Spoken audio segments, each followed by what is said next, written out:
ជំរាបសួរពុកម៉ែបងប្អូនកសិករដែលដាំដុះដំណាំត្រេនទាំងអស់គ្នាខ្ញុំបាទមេងស៊ឺ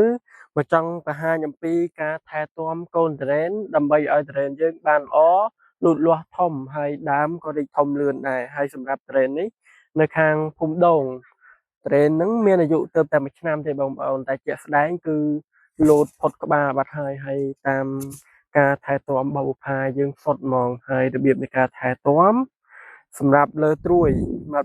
យើងបាញ់ពពួកទាញត្រួយមកសិនតែត្រួយវគ្គនេះយើងបាញ់ពពួក21កាល់ស្យូមបូរុនម៉ាស្យូមស័ង្កសីតែបើសិនជា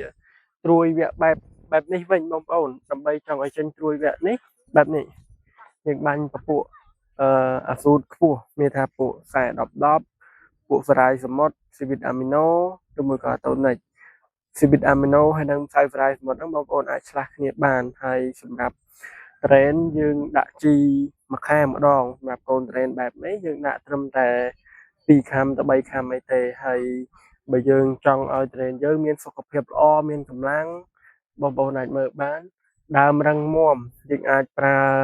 ថ្នាំជំងឺដើម្បីធ្វើវ៉ាក់សាំងដើមត្រេនយើងងាយកើតជំងឺ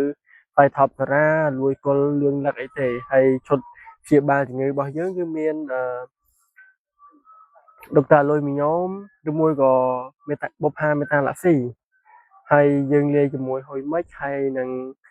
ក្លោសាយវាមានសារធាតុក្លូភីរីហ្វូសនិងសៃផាមីទីនក្លោសាយហ្នឹងវាទៅកម្ចាត់ពពួកដួងដែលស៊ីដើមហ្នឹងទៅកម្ចាត់សត្វល្អិតនៅស៊ីដងដើមហ្នឹងហើយ